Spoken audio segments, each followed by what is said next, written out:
Hola, reciban un fraterno saludo de paz y bien. Los maestrantes Diana Milena Betancourt, Diego Martínez Hernández y Carolina Romero presentamos a continuación un video donde se escucha la voz de estudiantes y maestros como agentes educativos en esta situación, donde la educación da un giro radical a educación virtual. Desde dos posturas distintas, la postura urbana y la postura rural. Bienvenidos. Buenas tardes, mi nombre es Edison Guerra, soy docente, trabajo en la institución educativa Los Andes de la vereda Laguna de Vaca, que pertenece al municipio de Piales. Agradezco mucho esta oportunidad para poder reflexionar sobre 5 aspectos de la educación durante esta emergencia. La primera pregunta que tenemos es: ¿cree usted que las temáticas brindadas mediante la virtualidad son útiles para el aprendizaje en los estudiantes? Si es así, ¿considera usted que los conocimientos son los pertinentes para esta realidad? Bueno, en esta primera pregunta pienso que los conocimientos o las temáticas que estamos trabajando no son las más pertinentes, puesto que tanto el gobierno como los docentes y las instituciones educativas en el trabajo con la virtualidad estamos improvisando. Y estamos improvisando porque creo que las instituciones y el sistema educativo en general en Colombia no está preparado para un reto como este al que nos hemos visto enfrentados por cuenta de una emergencia de salud, que es trabajar a distancia, que es trabajar desde la casa y que es trabajar a través de los medios virtuales, digitales. No estamos preparados en cuanto a infraestructura, no estamos preparados en cuanto a redes, no estamos preparados en cuanto a conocimiento. Por lo tanto, mi opinión personal en este aspecto es que estamos improvisando. Y seguramente eso se verá en los resultados del aprendizaje de los estudiantes. La segunda pregunta: ¿qué aspectos positivos podría usted encontrar desde su rol en este escenario no previsto? Bueno, aspectos positivos. Uno, pienso que es que se ha puesto en evidencia lo que los docentes, por nuestro trabajo y por el hecho de estar desde adentro del sistema, siempre hemos sabido. Y es que nuestro sistema educativo está descuidado por parte del gobierno. No hay inversión en él, no hay recursos en él, no hay apoyo. Es una cosa que los docentes siempre lo hemos conocido, pero que ahora con esta emergencia se está poniendo en evidencia. Y yo creo que tanto los padres de familia, como los estudiantes, como la sociedad en general, hoy más que nunca se están dando cuenta, están evidenciando, las falencias que tiene este sistema educativo. Por lo tanto, creo que esa es una cosa rescatable, puesto que es una oportunidad para mejorar. Otra cosa positiva es que por cuenta de esta emergencia los docentes hemos tenido que empezar a pensar en otras formas de hacer nuestro trabajo, como es estar trabajando desde la casa y por medios virtuales. Si bien las instituciones no están preparadas para esto, los docentes lo hacemos o tratamos de hacerlo. Y creo que eso a muchos docentes nos va a permitir ver que la docencia puede hacerse de unas formas distintas. La docencia no siempre, o no debería estar simplemente atada a un salón de clases y a un colegio, debería ser distinta. Yo creo que esta es una posibilidad para darnos cuenta de que la docencia puede hacerse de otras maneras. Un tercer aspecto es: ¿qué estrategias de evaluación se deben establecer en escenarios no previstos? Pienso que la evaluación debe ser muy flexible durante esta emergencia, puesto que no tenemos contacto con los estudiantes, puesto que veo que va a haber mucha dificultad al momento de evaluar los trabajos que los docentes hemos enviado a los estudiantes. No sé en realidad cómo se va a hacer eso, cómo vamos a calificar las guías que ya enviamos. En nuestro caso particular, en la institución donde yo trabajo, Hoy entregamos el segundo paquete de guías. No sé cómo vamos a hacer para calificar el paquete anterior, por ejemplo. Eh, Pienso que tendrá que haber una evaluación más cualitativa que cuantitativa. Creo que debemos evaluar a los estudiantes más en torno a sus capacidades lectoras, a sus capacidades para expresarse por medio de la escritura, a su capacidad de poder desarrollar esto con ayuda de sus padres, con ayuda de sus hermanos. Creo que la evaluación tiene que ir más encaminada por ese lado a ponerle una nota, que era lo que hacíamos anteriormente, antes de que nos tocara esta emergencia, que todo se calificaba a través de una nota que nos decía cuál ha sido el desempeño del estudiante, puesto que estamos en una situación en la que nunca antes habíamos tenido que trabajar. Pienso que las evaluaciones tienen que ser más cualitativas que cuantitativas. La cuarta pregunta: ¿bajo qué criterios se eligen las temáticas para que el estudiante obtenga un óptimo aprendizaje en la educación virtual? Bueno, en nuestro caso, los temas que hemos decidido trabajar con los estudiantes se ajustan primero a nuestros planes de estudio a los cuales se les hicieron cambios. Se privilegió los principales temas, puesto que por el tiempo que lleva esta pandemia no vamos a poder alcanzar a trabajar toda la temática. Entonces se hizo, digamos que un resumen de los principales temas, y esos son los que se van a trabajar. También hemos seguido las recomendaciones del Ministerio de Educación. Hemos seguido también las plataformas que el Ministerio de Educación ha adaptado para trabajar durante esta emergencia. Y en ellas se nos habla de que se debe trabajar, por ejemplo, las áreas fundamentales, que la evaluación debe ser mucho más flexible, que la evaluación debe ser más cuantitativa. Entonces creo que para el trabajo durante esta emergencia a través de la virtualidad, los criterios que se tienen en cuenta son esos, ¿no? La flexibilidad de los planes de estudio, de los planes de área, la flexibilidad en la evaluación y seguir las recomendaciones del Ministerio de Educación y de sus plataformas. ¿Qué tan capacitados están los docentes en educación virtual? Bueno, aquí hay dos cosas.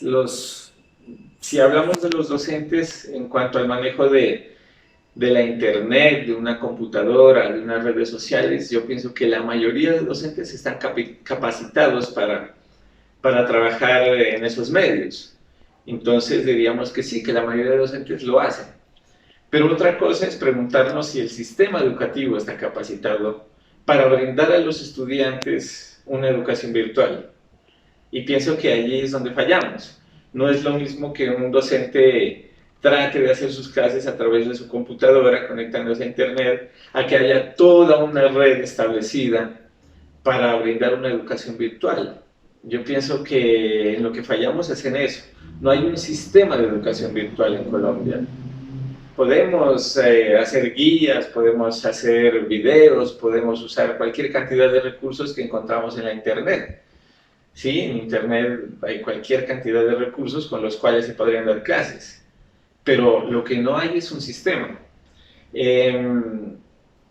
Como ejemplo, una experiencia personal: estoy en este momento adelantando una maestría en educación con la UNAD, que, como ustedes saben, es una de las universidades, tal vez una de las pocas instituciones que tienen experiencia en la educación virtual, en la educación a distancia. Y durante estos ya 2 meses de estudio que llevo, me he dado cuenta que aún con todos esos 30 o 40 años de experiencia que tiene la UNAD, aún fallan en muchas cosas. Hay clases que no pueden tomarse, hay conferencias en las que nos conectamos y algunos compañeros pueden acceder a ellas, otros no. Hay conferencias en las que participamos todos, pero hay problemas con el video, otras veces hay problemas con el audio. Entonces mi pregunta es si una institución que ya lleva 30 o 40 años trabajando en este medio virtual aún tiene tantas dificultades, pues ¿qué estará pasando con los colegios, con las escuelas, con las instituciones de primaria y de secundaria, que nos tocó, digamos que por fuerza, empezar a trabajar en este mundo de la virtualidad? Es una cosa que no se puede lograr en una semana, en un mes, es cuestión de inversión, de trabajo, de investigación y de crear los espacios verdaderos para que se pueda dar clases a través de la virtualidad. Bueno, espero desde este humilde aporte contribuir al trabajo de investigación que se está haciendo a través de estas 5 preguntas. Muchas gracias. Buenas noches, mi nombre es Freddy Guasmayán, yo soy docente del colegio INEM, trabajo en la parte de bachillerato, bueno, y también trabajo con algunos cursos de la universidad. Entonces vamos a contestar las preguntas. Dice: primero, ¿cree usted que las temáticas brindadas mediante la virtualidad son útiles para el aprendizaje del estudiante? Bueno, pues a mi modo de ver, claro que son útiles, ¿no? Todo conocimiento que se le imparte a los estudiantes, sea por mediación virtual o presencial, o cuando el estudiante de forma autónoma también toma un libro y estudia, pues va a comprender, ¿no?, el tema que esté deseando estudiarlo. Entonces todo contenido, toda competencia pues es importante para la formación. Ahora dice: si es así, ¿considera usted que los conocimientos son los pertinentes para esta realidad? Bueno, en esta parte yo pienso pues que bueno, de acuerdo al Ministerio de Educación, ellos siempre nos plantean una tabla de competencias, ¿cierto? Y unos saberes que hay que suministrarles a los estudiantes a través del tiempo, pues, y de acuerdo a la planeación que se hace al inicio del año, de acuerdo pues a los estándares que nos pide el Ministerio de Educación. Sin embargo, cada docente debe adaptar esos contenidos o esas competencias al contexto del estudiante, ¿no?, al contexto donde estamos trabajando. Es decir, depende mucho del sector, de los estudiantes a los que abordamos, depende de las familias, ¿sí? Depende de todos estos factores. Entonces, de acuerdo a eso, el docente contextualiza los contenidos y las competencias a los estudiantes. En este momento, o sea, pues supongo que todos los profesores pues estamos realizando actividades que favorezcan digamos esta etapa que estamos pasando pues en este momento. En el caso pues personal, por ejemplo, yo con los cursos de matemáticas trato de adaptar con ejemplos prácticos que los vivimos a diario, ¿no? Por ejemplo, en el área de estadística nosotros contextualizamos, por ejemplo, el número de casos afectados en nuestra región con el COVID, ¿cierto? Vemos de esos qué porcentajes tienen ciertos rangos de edad, bueno, y ya algún tipo de clasificación estadística. Entonces sí hacemos la contextualización de la pandemia que estamos atravesando a los contenidos que nos pide el Ministerio. Segunda pregunta, dice: ¿qué aspectos positivos podría usted encontrar desde su rol en este escenario no previsto? Los aspectos positivos, bueno, hemos notado que muchos padres de familia, muchos estudiantes se han involucrado totalmente con la parte de la mediación virtual. Es decir que muchos padres de familia que tienen la posibilidad de acceder a los medios virtuales, es decir, tienen acceso a internet, tienen acceso a computadores, a tablets, a celulares inteligentes. Bueno, ha existido como esa colaboración entre el padre de familia y el estudiante, y nos hemos involucrado, digamos, en ese triángulo, ¿sí?, del padre de familia, el estudiante, el profesor. Y incluso también podemos decir que la institución, ¿no?, la misma institución también ha dado algún tipo de garantías, ¿sí?, pese a las dificultades pues que tienen todas las instituciones de educación pública, ¿no?, que no tienen todos los recursos suficientes para abordar pues este tipo de tecnologías, ¿sí? Lo mismo pasa pues con los padres de familia y con los estudiantes. Sin embargo, pues la ventaja principal es el poder establecer ese tipo de comunicación, ¿no? Eso es algo bastante importante porque se forman valores, por ejemplo, de valores comunitarios, ¿no? el hecho simplemente de abrir grupos de WhatsApp, por ejemplo, y estar comunicados en un grupo, así esté virtual, pero sabemos que están todas las personas allí en ese grupo y están en completa comunicación. Entonces eso es algo bastante valioso. La comunicación no se pierde, ¿sí? A pesar de que estemos aislados, la comunicación permanece en nuestros estudiantes, en los profesores, los compañeros y bueno, el padre de familia. Eso es algo bastante valioso y algo que hay que resaltar. Tercero, dice, ¿qué estrategias de evaluación se deben establecer en escenarios no previstos?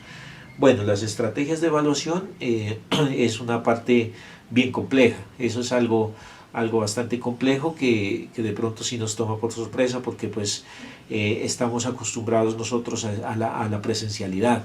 Entonces nosotros tenemos el contacto visual con el estudiante y entonces, por ejemplo, aquí de pronto volvemos a caer en la parte que se está tratando de quitar, ¿no? El aplicar un examen, por ejemplo, ¿sí? En la parte presencial, por ejemplo, yo puedo aplicar un examen y puede ser que los estudiantes lo aprueben o no lo aprueben, ¿sí? Pero eso no es evaluar. Entonces, es decir, si yo aplico un examen y los estudiantes pasan o no pasan, pues simplemente estoy dando una calificación. Pero la evaluación consiste en esa convivencia, ¿no? En ese rol que tiene la comunicación que hay del estudiante con el profesor y con el grupo, ¿no? Entonces, cuando uno está en la presencialidad, pues se evalúa muchos aspectos, ¿no? Como el comportamiento, la disciplina, los valores, los conocimientos, si el estudiante puede asimilar fácilmente alguna forma en la cual el profesor le explica las temáticas, ¿cierto? Entonces todas esas cosas uno las puede evidenciar mucho, de manera mucho más sencilla cuando está pues en contacto directo con el estudiante. Ahora, en la parte virtual, pues en estos momentos es complicado, ¿no? Es complejo uno decir que va a aplicar por más herramientas que uno tenga, ¿no? Para realizar quizzes, exámenes, formularios. Bueno, hay una cantidad de herramientas informáticas que nos permiten hacer exámenes, ¿cierto? Nos permiten hacer una retroalimentación de todo eso, pero no deja de ser pues un instrumento, ¿cierto? Es solamente un instrumento que no me va a permitir realizar una evaluación correcta, sino un testeo apenas, ¿cierto? Ir solamente a la mera información de la calificación que puede obtener un estudiante. Entonces, esa es la parte compleja, ¿no? Pues a mi modo de ver, considero que es difícil hacer una evaluación coherente, ¿cierto? En esta parte de la virtualidad. Hay que, o sea, tratar como de estar en más contacto con el estudiante y el llegar otra vez pues como a ese contacto directo o personal, ¿no? Esa es la parte que yo puedo decir. Cuarto, dice, ¿bajo qué criterios se eligen las temáticas para que el estudiante obtenga un óptimo aprendizaje en la educación virtual? Bueno, en mi caso, bueno, yo trabajo en un instituto que es público, entonces nosotros tenemos diferentes tipos de poblaciones, ¿sí? Pero la mayoría de la población nuestra es una población vulnerable. Es decir, que hay muchos estudiantes que no tienen la capacidad de tener un computador a la mano, ¿cierto? No tienen de pronto internet, viven en sitios un poquito alejados, ¿sí? Y hay otra población también en el mismo colegio, pues que sí tienen los medios, ¿no? Entonces, como es una población muy diversa, pues es complicado, ¿no? Establecer unos parámetros estandarizados para todos. Entonces, lo que se ha hecho, digamos que nos dicen acá, ¿bajo qué criterios se eligen las temáticas? Bueno, se trata de que primero se dé acceso a todos los estudiantes, ¿sí? Entonces, ¿cómo se da acceso? Pues por parte de la institución se han hecho distintas estrategias, ¿no? Los que tienen los medios de comunicación pues han tratado de comunicar continuamente con los docentes, se han hecho grupos de WhatsApp, grupos de correos institucionales, se han hecho, bueno, se atiende a la plataforma que tiene el colegio, ¿cierto? Y a quienes no tienen acceso se les ha dado la posibilidad de ir a retirar unas guías físicas a la institución. Entonces los padres de familia recogen las guías y ellos van y las trabajan allá. Pero entonces lo que se ha hecho con las temáticas es que se han seleccionado las de mayor importancia y se les ha hecho digamos, una pequeña reducción a toda la cantidad de ejemplos que uno los tendría en la parte presencial, y para que los estudiantes traten como de estudiar por sí mismos, ¿sí? Tratando pues de que los estudiantes que no tienen acceso a la comunicación con el docente directamente pues puedan de alguna manera también formarse, ¿no? Y no ir a privilegiar a algunos estudiantes y a perjudicar a otros. Entonces por eso se ha tratado como de dar lo básico, hacer un refuerzo de los temas que ellos ya tuvieron en la parte presencial, y bueno, y tratar de contextualizar estos temas a la realidad en la que estamos viviendo. Entonces eso es lo que se ha hecho, ¿no? Se ha tratado como de resumir en últimas, ¿no? Las temáticas. La quinta, a ver, perdón, aquí en la cuarta también habla de que el estudiante obtenga un óptimo aprendizaje en la educación virtual. Pues eso también, bueno, el aprendizaje óptimo depende pues en sí de que el estudiante se discipline a seguir los lineamientos que se le dan de parte del docente, y que haya una colaboración del padre de familia, ¿no? Entonces el docente, la parte del docente pues es prácticamente motivar al estudiante a que sí se puede estudiar, ¿no? A que sí se puede continuar, ¿sí? Entonces el docente tiene que estar continuamente motivando y brindando la información y tratando de explicarla lo más fácil posible para que el estudiante la pueda comprender. Pero también depende mucho pues del estudiante, ¿no? Que pues se discipline a realizar las actividades que se le proponen, y que el padre de familia también pues le trate de colaborar. ¿Listo? Entonces la quinta pregunta dice: ¿qué tan capacitados están los docentes en la educación virtual? Bueno, existe una población que sí tiene una capacitación bastante alta en los temas de informática, ¿sí? Sobre todo en manejo de redes sociales, manejo de herramientas tecnológicas para dar clases virtuales. Bueno, hay una cantidad de docentes que sí conocen muy bien el tema de las herramientas virtuales. En temas de educación virtual, sí, en la parte ya pues de pedagogías, ¿cierto? De lúdicas, de cosas o herramientas ya de pedagogía en sí, pues de pronto no estábamos pues ningún profesor acostumbrado a esto, ¿no? Algunos hemos hecho algún acercamiento a los medios virtuales, pero pues hay muchos, la gran mayoría no. Entonces, sin embargo, pues las instituciones sí se han preocupado por darle ciertas capacitaciones a los docentes, al menos por este momento, como para pasar esta crisis, en el manejo de ciertas herramientas tecnológicas. Entonces la mayoría de docentes pues nos ha tocado involucrarnos en la tecnología y aprender a manejar ciertas cosas sobre todo de la parte informática. En la parte de docencia y pedagogía, pues de pronto ahí no estábamos como acostumbrados, pero pues creo que todos los docentes siempre hemos estado con la disposición de aprender, ¿no? Y entonces eso creo que nos ha tocado a todos, y eso es lo que yo observo pues con mis compañeros de trabajo, ¿no? Hay muchos que de pronto no han manejado ciertas herramientas, entonces le piden ayuda a los compañeros y entre todos nos vamos como colaborando, y hemos podido abordar esta situación. Entonces eso pienso que es lo importante, es como de parte de los docentes tener como la disposición a querer aprender a manejar estas nuevas herramientas y a ponerlas en práctica.